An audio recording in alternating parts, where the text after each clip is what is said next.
570-foot par 3. I gotta throw my putting putter.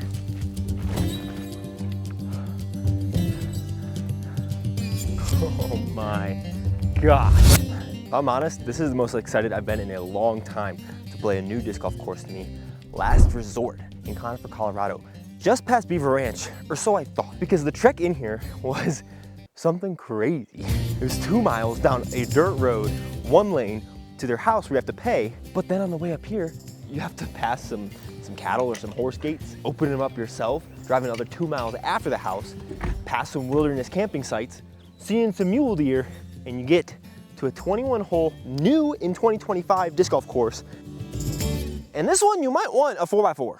We do a scorecard, we have a leaderboard, I rate every course and tell you what I think about it, and if you should come and play. That being said, hole 1, we're here, 200 and some feet. Download UDisc beforehand and download maps of this general area, because you got no service for miles. And just as I say that, I have 1 bar of LTE. Are you?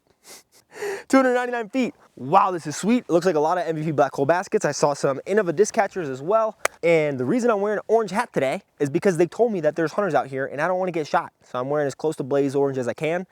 And hopefully those deer that I saw coming in, a little forky mule deer, is able to stay alive. This is cool. I'm really stoked about this place. Sphinx or Dynasty, one of the two. I'm actually thinking Dynasty. Get left of it. That's not bad. I believe we have the Black Hole HD Pro baskets for most of these today. So the basket I have in my basement, meaning I should put pretty decent on it. I think the UDisc par rating is over 200. And it's been 3 episodes of Course Quest that I've not shot 250 in a row. If I can't do it today, I don't even know what to do. Oh man, should be a par. Solid. I do like these baskets. Very nice that we have arrows pointing to the next tee pad. And I think this also is to indicate where the next one is. I'm interested to see what shot shaping is gonna be like today. I'm interested to see how they use the elevation here.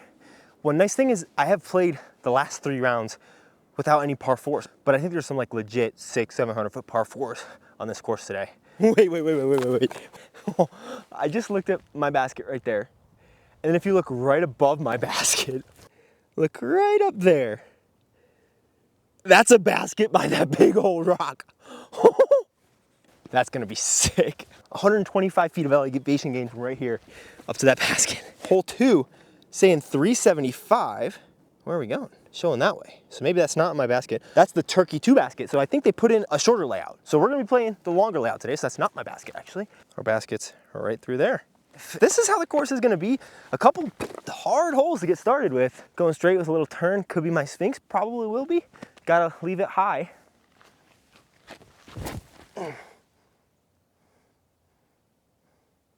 Go. Whoa, is that short? What? That might be really short. This might be more uphill than I thought. I was told that there's going to be better access from 285, which is kind of the highway that you take to get to this area. I don't know if that means that there's a different road or something that's getting put in. It is definitely crazy how much remote driving you have to do. It's definitely the most remote course I've played in Colorado, which is crazy because if you look at a map, it's like really close to Beaver Ranch and some other courses, but it feels very far away to get here. Did not have the juice on this shot. The Emperor that I threw is up pretty close to pin high, but not past it. I'm gonna have to break out the big guns for the rest of this round if the course is gonna keep being like this. Or do that. Oh, up hills, I'm still trying to throw slow. I need to just rip a fast disc, especially because the grade doesn't really stop up here. Get out of my face. Even through 2, not bad. Cool placement, right in between those trees. We're teeing off from right over here. I don't think the wind was helping on the last hole. I mean, yeah, it was a straight headwind, so it makes sense that I'd come up a little short. But similar wind here. This is, I mean, it's still very uphill. I still think that the Emperor is the best plan. This course is long so far for not having a 400-foot hole yet. Over it, yes. Oh, nice. That's the first time I trusted that I needed to throw really hard. I didn't feel like I laid back on that very much. And I think barely got there, if it did at all. Oh, Okay, one birdie down. This might be the disc of the day. Normally the broadbird and the Watt, but I could have thrown this on every hole and been 1 or 2 strokes better than I am now. But I'm still at a pretty good score, so I'm not mad. In fact, I'm very happy, especially because they have these T signs to the next like spot, or like the flags are really nice. And just like that, we got a shorter hole. 210 feet, super uphill though. So I'm probably not even gonna throw a putter. I'm probably not even gonna throw a mid, but I'd rather kind of just try to run it and have it kind of flash in front of the basket since you're going so uphill, and we're at probably 8,500 feet of elevation, maybe a little more up here. I'll put it on the screen, whatever the right number is. Everything's just gonna fall out of the sky. So I think broadbird is actually the play. Just kind of try to throw it flat at the top of that tree that's in the middle of the gap and let it fall down. Get through. Ay, ay, ay. Well, won't be the worst shot in the world, but I definitely missed my line inside left. Well, I landed in some cactus up here. So flip's definitely playing. Not as bad as it could have been. There's 2 Twizzlers right where I want to putt this, and I basically have to hit them. So just hope that they don't knock me off course. Too bad. I didn't hit the Twizzlers. No, that time it did, and it went in. Hello down there. Looks like this is the hole that we're going way up to. I thought it'd be a crazy par 4. Nice little shorty, 166. And I think it's time for the Watt. Honestly, I might just throw a turnover at it just to keep the height up.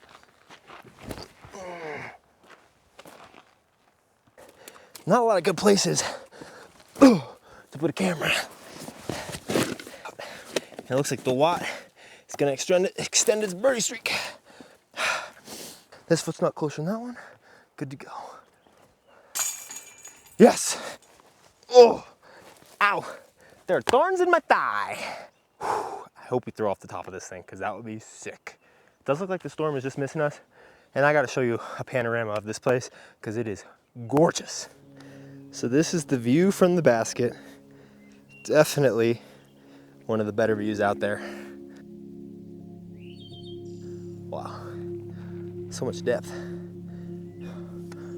I wonder who lives up there. Well, here we are. 570 foot par 3. Wow. Okay, this is actually only 19 holes. I thought it was 21. Maybe it's because of the turkey holes. That would make sense. Okay. I blend Emperor. Oh my gosh, don't fall off the deep end.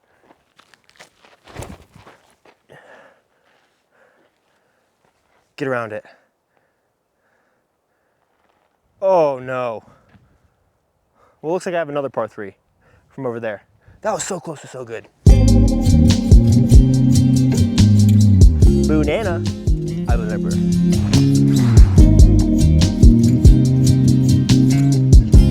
What? Yeah.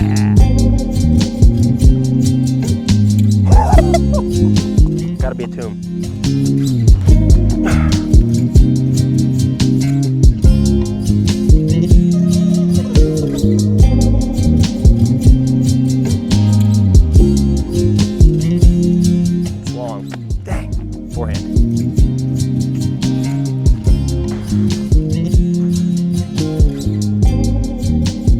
Oh, bye-bye.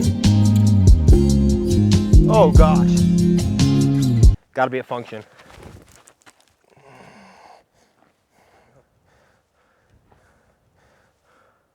Roll there. So for reference, our tee pad was just higher than that basket. And now we are down here. Yeah, that'll do. Easy par.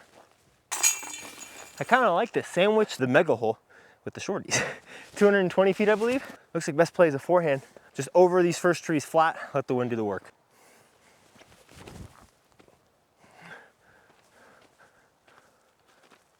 I threw it so short. Throwing nose up over the hill on a forehand, I am great at that. Oh, windy. Oh, that was a birdie hole. What am I doing? Looks like this one's kind of tucked away down there. Right to left tailwind here. 370. I like the shape for the broadbird so I can give it some flex and let it fade. I would do Dynasty, but that little bit of extra glide I think could keep it, oh, they're the same rim color, could keep it too turned over against the wind. Get under it.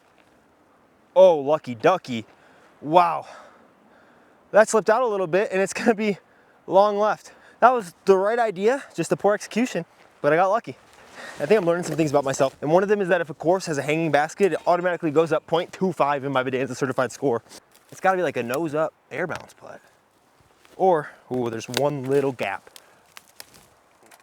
Oh man. I've liked how many different shot shapes this course has forced so far. And here we got a gap shot to a mound. 310 feet. Might be just time to go back to the Watt.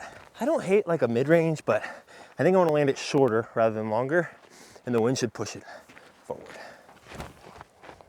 Oh, baby, that is not ideal. The good news is that tree did help to grant my wish of landing short. Tailwind right to left putt. Don't think about that, just throw it flat, a little higher, but not too high. Well, now I got uphill headwind putt, so that's good. Oh, it's so far. I love the mounded basket here. I don't love what it did to me, but I like it in concept. Oh, wow. That snuck in there. All right, wow. Hole 10, 229 feet. Just right in line with that last tree there. A little bit right through the gap. So forehand or backhand turnover, looks like they could both play. Looks like the perfect shot for the chicane. I just want to throw it through the gap and kind of have it start hyzering and then just keep pushing down the hill.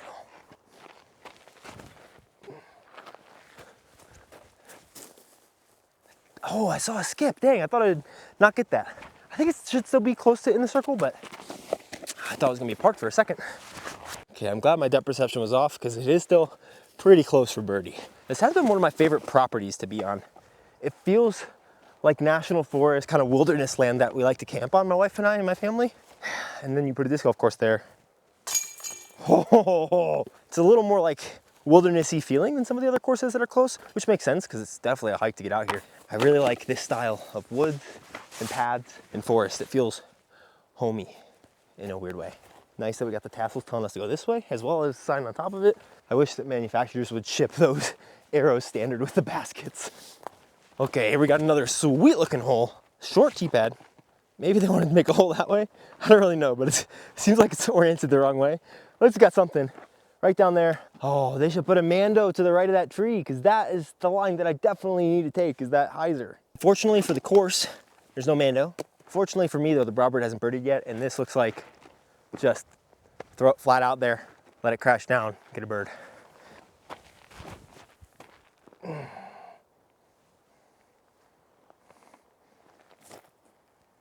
Yeah, so far, it's really my only suggestion on the course. Make that a double Mando, because lining through is much easier than having to hit a double Mando with a drop zone in the middle of it. Probably make this whole play at least a half stroke harder. Let's go. I feel a little dirty for doing that, but I'll take the birdie. A dirty birdie, but a birdie. Hole 12 is a par 4. 609 feet, and the basket looks to be straight that way. I'm honestly short enough that I can throw something high that'll drift like an Alva and get a lot of distance straight. And if it's too left, hopefully there's still a look. I think I'm gonna try, ooh, or from the back of the pad, just throw the Emperor.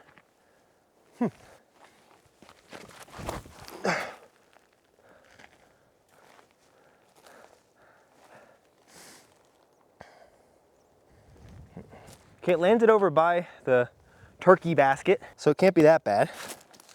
I'm gonna have to throw a crazy forehand flexor. I hope I'm less than 250 in, otherwise no chance at a birdie. Okay, it says I'm 420 off the tee pad, 190 in, straight that way. Basket's right there, which honestly is not as bad of a forehand because my disc is like right through there. So I just need to throw over all this stuff. So this is the main tree to worry about. I will say, I think this is eagleable if you got a much bigger arm than me or a much flippier disc than what I just threw. I think I could probably eagle it if I have a flippier disc in the right wind. So that's pretty cool. But first I gotta even get close to 3 in it, kind of between the Sphinx and the Brobird, because I need to throw something really right and have it land just a touch right at me. So I would think Brobird, but I'd have to snap the nose so far down that the flippier Sphinx, I could throw over everything, pretty nose down, and it'll do a little bit of drifting for me.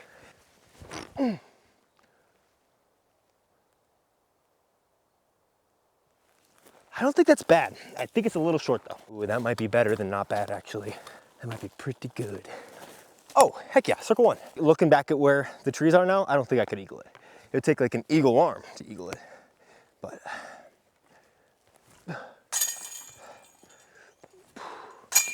But if I come back, I'm probably trying again because might as well get lucky one time and I got up and down from there. So hole 13 looks like a beauty, 381 feet down to the basket. Forehand looks like the intended play, or backhand that hits the hillside hard with something fast. If you hit it with a putter, it's gonna stop. If you hit it with a driver, it's gonna skip, but counter skip towards the basket. Or, looks like there's a hyzer route.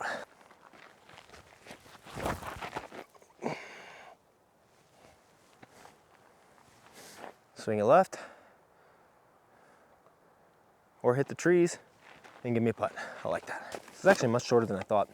I think trying the real gap with either my Sphinx on a backhand or a flip up forehand would likely be a better play. There's a lot of trees over here. I thought I kind of stopped at this wall. I was very wrong.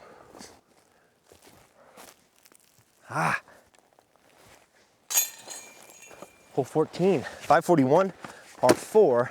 That looks like short to the turkey. I think we're going way up there. That looks a little farther than 540. That's definitely the basket though, so that's sweet. We're gonna throw the Sphinx. Pretty good. A little more hyzer than I intended to put on it, but I think I got to the spot that I'll have a forehand in. Looks like the green's pretty guarded, maybe about 300 feet in. There's a offset backhand gap that you can't really flex something into because of this first tree. You need something that's flippy so that it turns into it. Or forehand, basically aiming at the trunk of that leftmost tree that's guarding the basket and trying to miss it either side and flaring. Looks like it's about 266 feet. I'm gonna try to throw it flat to flex at that trunk and get a skip. Oh, that's too high. Yeah. Man, that's tricky. The backhand might have been my better play because I feel like I'd hit it more consistently than the forehand, but I felt like the forehand gave me the better birdie chance. And that's something that I think I make the mistake of in my game, going for the better birdie chance versus the more consistent birdie look. I think about it like this. If I throw the forehand shot how I want, it gives me 55, 60% chance at birdie. If I throw the backhand shot how I want, it gives me 30% chance at birdie. But my percentage of throwing the backhand correctly might be 60%, whereas the forehand might be 20%. So if you multiply those together, it's actually the backhand that gives you the better birdie chance, which is not high either way. It's hard to kind of go through those calculations in the moment, and the numbers are never correct, but even in talking through it with you guys, I'm hoping that it's something that comes up in my head more often, because I feel like decision-making is one of the weaker parts of my game, and Gannon Burrow also told me that, and if he tells you something, you probably want to listen. See, even here, I'm thinking about running this with a forehand instead of just pitching up, because yes, it'd be electric to make it, but it's better to give myself the high percentage par. I'm so prone to making bad decisions. I think part of it's because I want cool clips, and I almost never get cool clips unless I'm not trying to get cool clips. Good to realize. This feels like no stress at all. And imagine I missed that and I got a 30-foot comebacker. Come on. Beauty. Gap shot. I believe this is a par 4. Shortest par 4 on the course, I believe. Ooh, also lumpiest tee pad. Dang, everyone's going for eagle on this one. 410-foot par 4. Yeah, all right. Average is 4.3. So looks tough. You got a left to right wind. If I'm honest with you, in talking about playing the best shot, the through the gap shot looks sweet. But if I'm under this first branch, ripping an Iceland Emperor on some anhyzer, the wind could take it, but I think I could throw it high enough that I give myself an eagle look. I wonder how they force a gap shot, because honestly, those trees are just too low.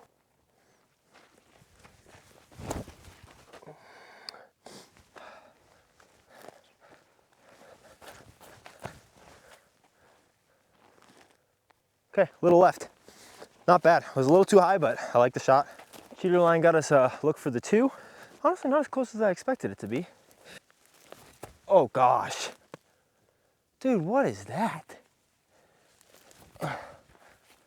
I'm not mad about missing. I'm mad about how that putt came out of my hand.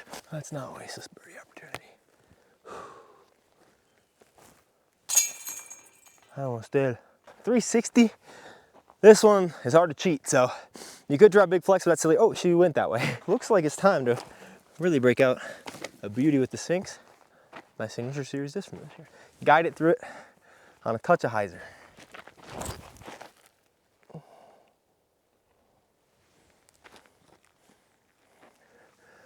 Oh, a little short. It's kind of ironic, but my Sphinx is really one of the discs I feel like I've been trusting the least recently.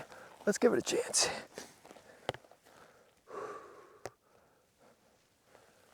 Let's go. Twister's luck. I'll take luck. Luck sounds great right now. I gotta go see where the basket is. It says about 360 on U-disc, and according to the GPS, I thought it would be straight ahead here. Straight past the pink wrappings. A little on a downslope, so these two trees, you're gonna kind of fade in front of those. Straight back down the gap. This is another great Sphinx hole.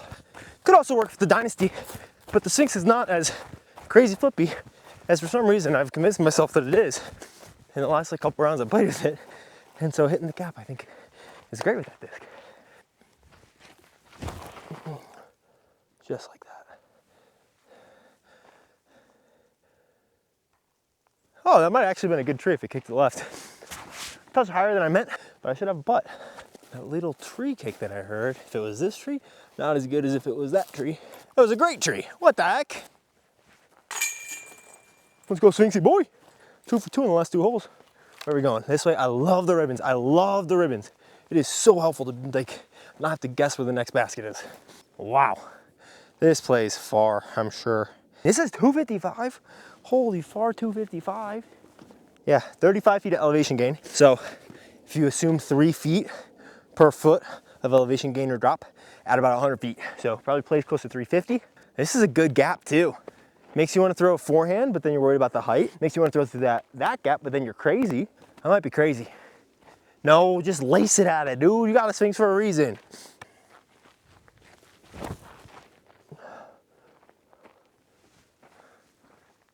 Ooh. Ah, that's pretty good. Very close. Let me be a little crazy with the Dynasty now.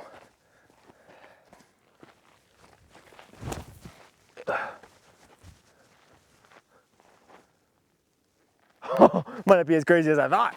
So it's steep, and I think the last tee pad is uphiller. As it stands, get a chain high. If I hit chains, golden. If I make it, golden. If I miss chain high, golden. If I hit the band or the cage, uh-oh. Yes! What is up with you and make me putt good? Come on! Twister's luck? Okay, fine, I'll do it. Oh, that was not luck, baby, come on! I believe we're going to that basket. 475 feet. Top of the world in the middle of the round. Top of the world to end it. Let's get the scorecard going before we finish this up. Cost. I gotta give this $1 sign. I really enjoyed playing this place. I think it's been fun that there's a course that I'm whipping out my fairways and drivers more than my mids and putters. The last couple have not really been like that. Maybe it's a change of pace, maybe it's the novelty of it, but $1 sign for sure. Shot shaping, I'm gonna have to give a 4 out of 5. Maybe 5. I think if I gave Glen Isle a 5, I have to give this place a 5. Uphill shots, downhill shots, some shots that are pretty similar. You could throw over a lot of them, but you are guided towards different shot shapes. If you add a couple Mandos, it'd be an easy 5, but I think overall, I'll give a 5 out of 5 for shot shaping. X factor, of course. Accessibility, getting here is tough, but if you can get here, it's still not accessible. So I'll give it a 1.5. Maybe. I gotta give it a 1. This place is not that accessible, but the amenities, T-pads are being dirt, not as bad as I thought. I do like the Black Hole HD Pros, 2. It's hard to go anymore because of the drive-in and there's not a lot of stuff here. I really enjoyed this place. I think my certified score, you'll have to know after this shot, but I want to come back here so bad. So with the last shot of the day, less trees this way, so I think I'm going to throw the Island Emperor, my glidey one, over everything and try to push it really far so that it falls back towards the basket. Don't want to leave it short, so not throwing a hyzer, throwing it flat and just trying to rip it.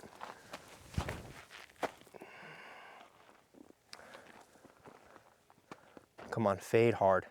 Just go really right. That's down there. Holy. Look at that bad boy. That is quite the bone. Oh, right idea, wrong distance. Absolutely beautiful day of disc golf. And a pretty solid round. Would have loved to get double digits, but a 9-ball is fine. Wait, I got my 1 LTE bar back. Come on, tell me the score, please. Oh my gosh, look at 10 to 18, that's crazy. Holy cow, I didn't even notice that. Come on, buddy, do something. Whoa! 276, that's crazy. No additional discs in the giveaway, and this round felt good. I'll take 276 all day long, baby. That is a sweet UDisc graded round. I have not enough daylight to get back onto the main road in light, but hopefully enough to get close. Good thing cars have headlights nowadays. Beautiful property, definitely worth a look if you can make it out here, and cannot wait to see what they continue to do with it. And as I make future trips back here, this is one that I will be back to play. I had a really great time out here.